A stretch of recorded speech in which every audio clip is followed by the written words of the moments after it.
ಒಂದೇ ಜಾತಿ ಮಾನವ ಧರ್ಮಕ್ಕೆ ಜಯವಾಗಲಿ, ಧರ್ಮದಿಂದಲೇ ವಿಶ್ವಕ್ಕೆ ಶಾಂತಿ ಎಂಬ ಸಂದೇಶಗಳು ಈ ಊರಿಂದ ಪ್ರಸರಣೆ ಆಗಲಿ ಅಂತ ಈ ಸಂದರ್ಭದಲ್ಲಿ ತಿಳಿಸಿ ಒಂದು ಮಾತನ್ನ ಹೇಳಕ್ಕೆ ಇಷ್ಟಪಡ್ತಾ ಇದ್ದೀನಿ. ನೀವು ಮಾಡುವಂತ ಕಾರ್ಯ ಬಹಳ ಸಂತೋಷ ಆಗಿದೆ. ಇದೇ ರೀತಿ ಪ್ರತಿ ವರ್ಷ ಕೂಡ ಬಹಳ ಒಳ್ಳೆಯ ರೀತಿಯ ಕಾರ್ಯಗಳನ್ನು ಮಾಡ್ರಿ ಅಂತ ಈ ಸಂದರ್ಭದಲ್ಲಿ ನಿಮ್ಗೆಲ್ಲ ತಿಳಿಸಿ, ಮುಂಬರುವ ದಿನದೊಳಗ ನಮ್ಮ ಶ್ರೀಮತಿ ಜಯಶ್ರೀ ಅಕ್ಕ ಅವರಿಗೆ ಬಹಳ ಒಳ್ಳೇದಾಗ್ಲಿ, ಅವರ ಪತಿದೇವರಿಗೂ ಕೂಡ ಒಳ್ಳೇದಾಗ್ಲಿ ಅಂತ ಆ ದೇವರಲ್ಲಿ ಪ್ರಾರ್ಥನೆ ಮಾಡುತ್ತಾ, ಇವತ್ತಿನ ದಿವಸ ಅವರು ಎಲ್ಲಾ ಕೆಲಸಗಳು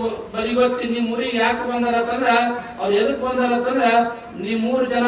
ನೋಡಿ ಬಹಳ ಸಂತೋಷವಾಗಿ ಉಡಿ ತುಂಬುವ ಪಾಲ್ಗೊಂಡು ಅವರೆಲ್ಲ ನೀವು ಉಡಿ ತುಂಬಿಕೊಂಡು ನೀವೆಲ್ಲ ಅವ್ರಿಗೆ ಆಶೀರ್ವಾದ ಮಾಡ್ರಿ, ಮಾಡುವ ಸಲುವಾಗಿ ಆಶೀರ್ವಾದ ತೆಗೆದುಕೊಂಡು ಬಂದ ಹೊರತಾಗಿ ಮತ್ತೆದಕ್ಕೂ ಕೂಡ ಬಂದಿಲ್ಲ ಎಂಬ ಮಾತನ್ನ ಈ ಸಂದರ್ಭದಲ್ಲಿ ನಿಮ್ಗೆಲ್ಲ ತಿಳಿಸಿ, ಈ ಸಮಾರಂಭಕ್ಕೆ ಆಗಮಿಸಿರುವಂತಹ ತಮ್ಮೆಲ್ಲರಿಗೆ ಪರಮದವರು ಪಾರ್ವತಿ ಪರಮೇಶ್ವರು, ಬಳೇಂದ್ರ ಶಿವಾಚಾರ್ಯರು, ಭಾಗವತಿ ತಾಯಿ ನಿಮಗೆ ಆಯುಷ್ಯ ಕೊಡ್ಲಿ, ಆರೋಗ್ಯ ಪಟ್ಟು ಕಾಪಾಡುವ ಮಾತನ್ನ ತಿಳಿಸಿ ಮತ್ತೊಮ್ಮೆ ನಿಮಗೆಲ್ಲ ಒಳ್ಳೆಯದಾಗಲಿ ತಿಳಿಸಿ ನಾನು 2 ಮಾತಿಗೆ